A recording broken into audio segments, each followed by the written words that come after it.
Yahuwah thy Elohim with all thine heart and with all thy soul, that thou mayest live. And Yahuwah thy Elohim will put all these curses upon thine enemies and on them that hate thee, which persecuted thee. And thou shalt return and obey the voice of Yahuwah and do all his commandments, which I command thee this day. And Yahuwah thy Elohim will make thee plenteous in every work of thine hand, in the fruit of thy body, and in the fruit of thy cattle, and in the fruit of thy land for good. For Yahuwah will again rejoice over thee for good, as he rejoiced over thy fathers. If thou shalt hearken unto the voice of Yahuwah thy Elohim, to keep his commandments and his statutes, which are written in this book of the law, and if thou turn unto Yahuwah thy Elohim with all thine heart and with all thy soul. That's it. So he's made promises to us that if we do this, this is what's going to happen. But the world don't want you to see that Yah's instruction is legalism. They want you to think that Yah's instruction that's going to give you success is legalism. We got family members that will straight up tell you that we in a cult because we're teaching to follow the instructions of the Creator so that you can. We're going to show you what he's going to tell you, what you're going to do. All right, go to verse 30.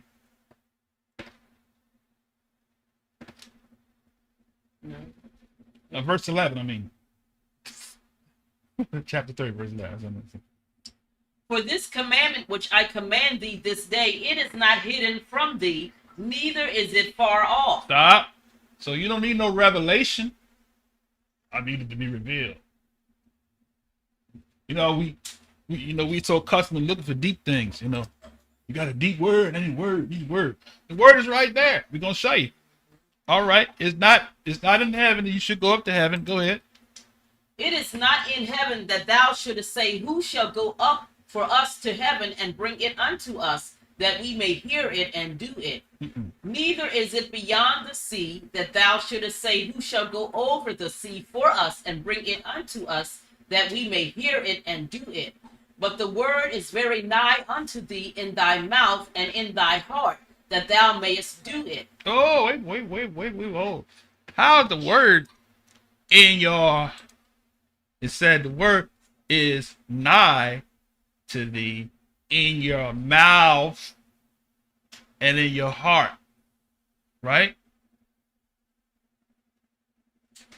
Why? What's the importance of the word being in your mouth? Think about it for a second. What you speak out of your mouth is going to determine your direction. And I don't mean that if I say I'm a millionaire, I'm going to be a millionaire tomorrow. Because your speaking is what motivates your heart. If you believe you're going to die and you keep saying, I'm sick, I don't feel good, eventually you might kick over and die. Because you embrace death and death will take you. But if you reject death and you embrace life, I'm getting ahead of myself, then you will see the results of what you spoke come to pass. Why? Because you are living out what you spoke.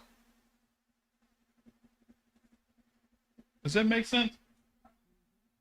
So when you're fearful, the enemy of Torah, the enemy of emit or faith is fear, because fear has you to speak against what the Most High says.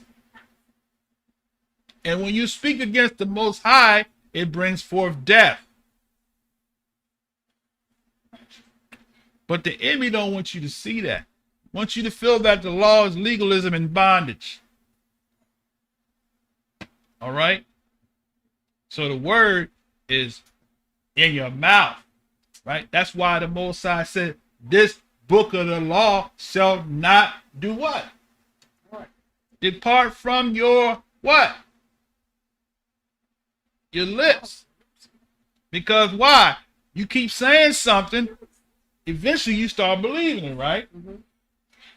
That even comes in the natural world. and you keep saying, I can do this. So man speaketh what in his heart, so is he. Right. So the more it's like building your confidence. That's it. You say, nobody thinks I'm handsome. Nobody thinks I'm nice looking. I guess I'm all right. That which you say is going to cause a reaction in your actions.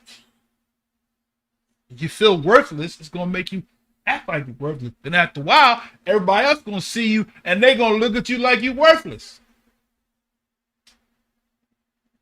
That's what the world calls a PMA, a positive mental attitude.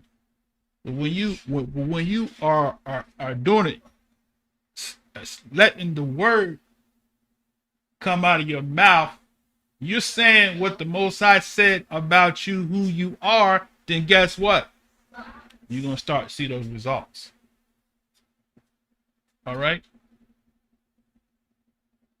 So the word of the Most High has to be in our mouth, right?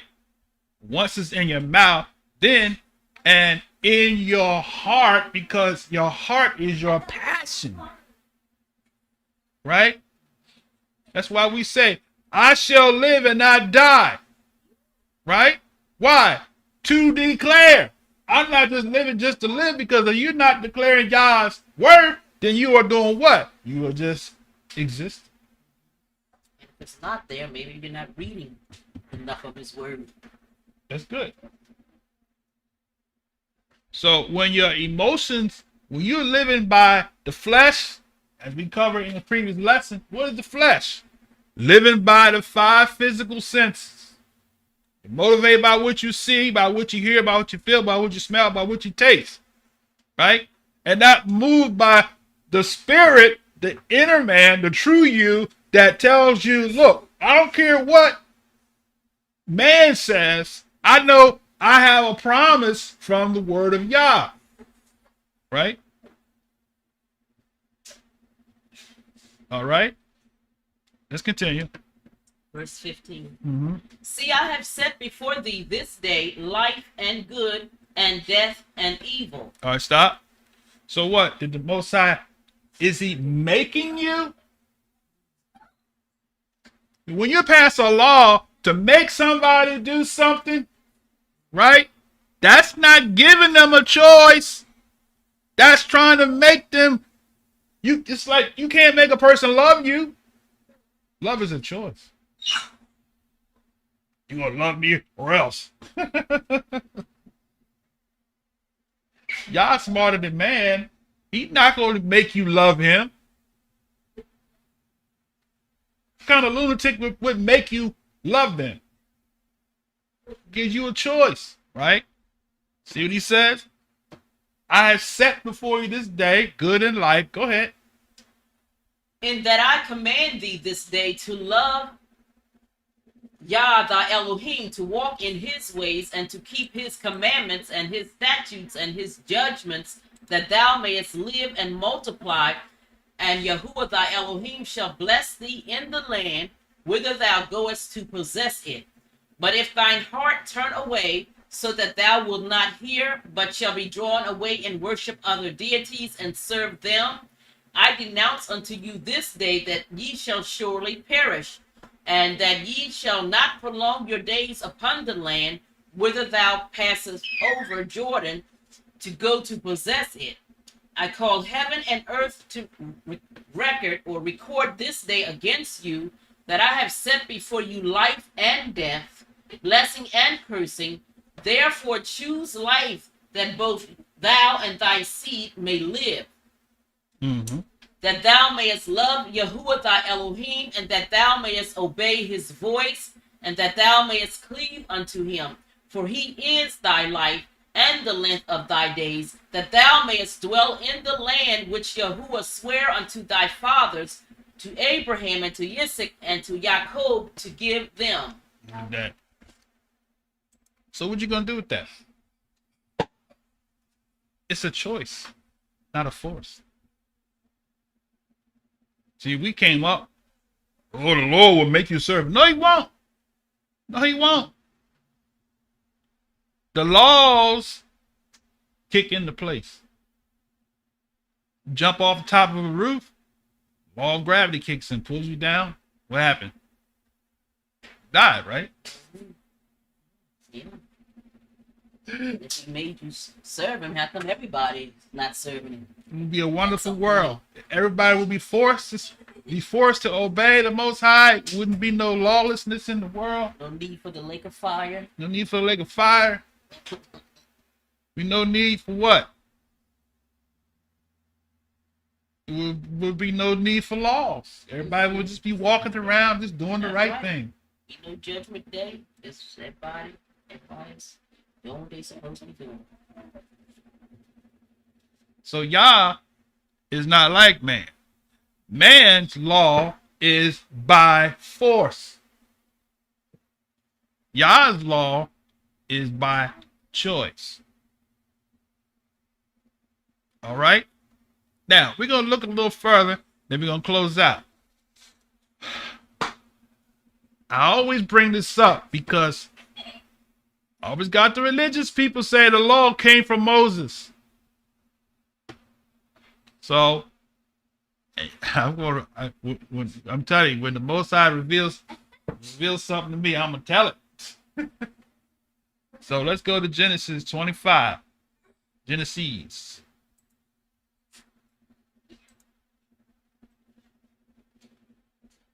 I'm sorry, the 25. I might have the wrong place.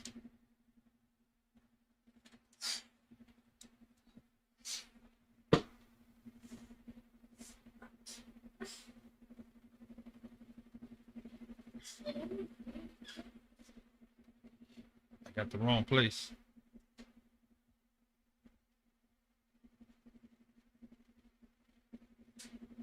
Help me out. What does it say? 20. I thought it was 25. Yeah, Abraham kept my laws. 26. Okay. 26. All right.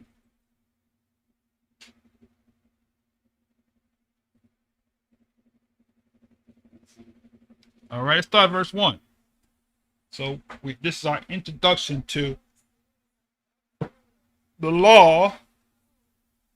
And we're going to break it down, right? All right, so chapter 26, verse 1. Pardon me, I had a body gesture there. All right, Genesis 26 and 1.